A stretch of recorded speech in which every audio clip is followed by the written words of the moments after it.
What do you think when you hear the term Hispanic? Perhaps you picture someone who just moved to your country from another one, or maybe someone who has been there for many years. But have you ever thought about how these people ended up in the United States? Or more importantly, why should you care? Well, this video is the answer to those questions. It's time to look at how Hispanics got here and what impact they've had on our nation. So join us as we explore the fascinating history and cultural contributions of this community in honor of Hispanic Heritage Month. From past to present, the legacy of Hispanic heritage in the U.S. Part 1, from pre-Columbian times to the arrival of the conquistadors.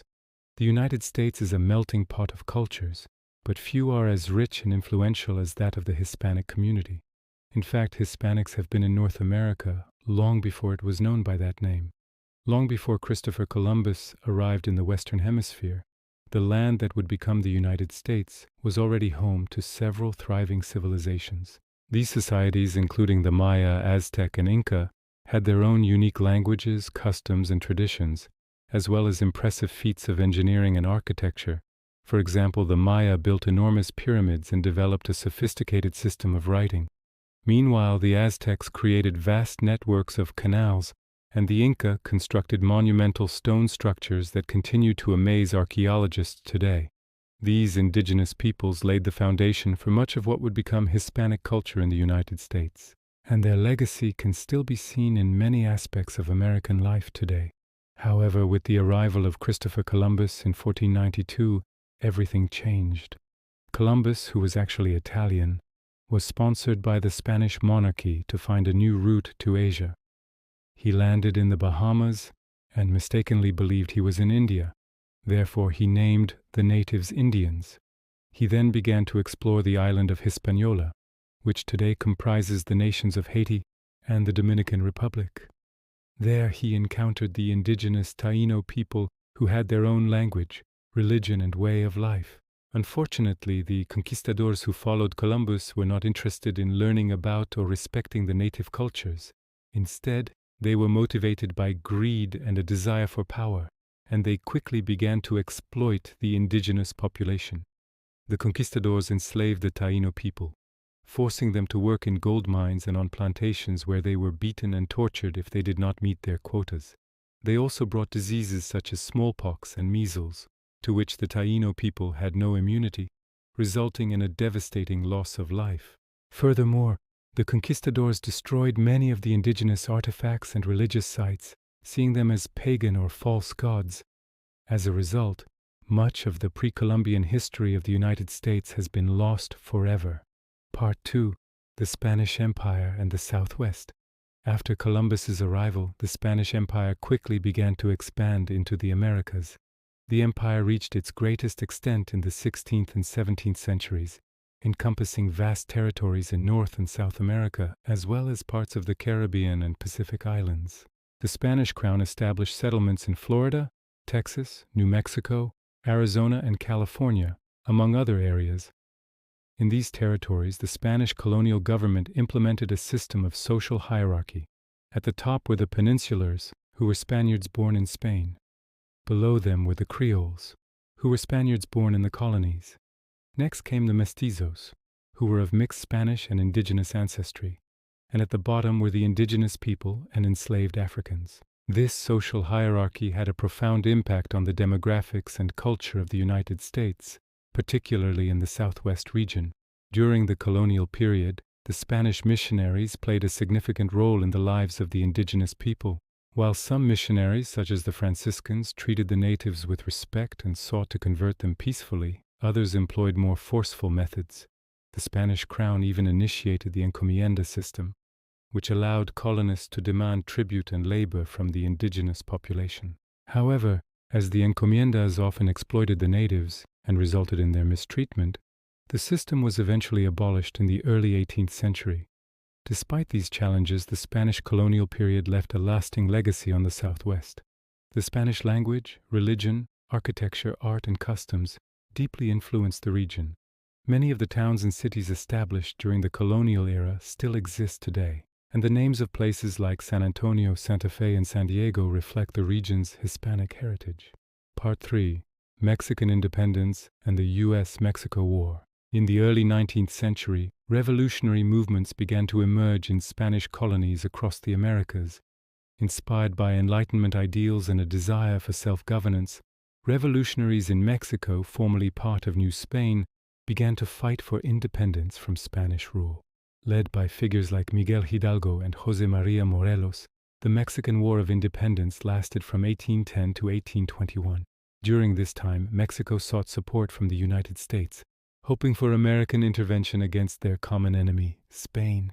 However, following Mexico's independence, President James Monroe declared the Western Hemisphere off-limits to European colonization and expansion, known as the Monroe Doctrine. This policy aimed to prevent the recolonization of the Americas by European powers and signaled a shift in U.S. foreign policy. As Mexico's northern border remained undefined, tensions grew between the two nations. In 1846, the U.S. military entered disputed territories, leading to the outbreak of the U.S.-Mexico War. The war resulted in a decisive American victory and the Treaty of Guadalupe Hidalgo in 1848. This treaty officially ended the war and forced Mexico to cede vast territories to the United States, including present-day California, Nevada, Utah, Arizona, New Mexico, and parts of Colorado, Kansas, Missouri, Oklahoma, and Texas. This acquisition of Mexican territory brought an influx of Hispanic individuals into the United States. Some were Mexican citizens who chose to remain in the newly acquired territories, while others were Tejanos, meaning those of Mexican descent who had lived in Texas for generations. Part 4. The Mexican Revolution and the Continuing Legacy. In the early 20th century, Mexico experienced its own revolution, which had a significant impact on the United States. The Mexican Revolution, spanning from 1910 to 1920, was a complex and multifaceted movement involving various factions and leaders who sought to address social, economic, and political issues in Mexico. One of the key figures in the Mexican Revolution was Francisco I. Madero, who challenged the long-standing dictatorship of Porfirio Díaz. Following Madero's assassination, the revolution continued with figures like Emiliano Zapata and Poncio Villa leading peasant armies in the struggle for land reform and social justice. The Mexican Revolution had profound consequences for both Mexico and the United States. In Mexico, it led to significant political and social changes, including the implementation of land reforms and the rise of a new middle class.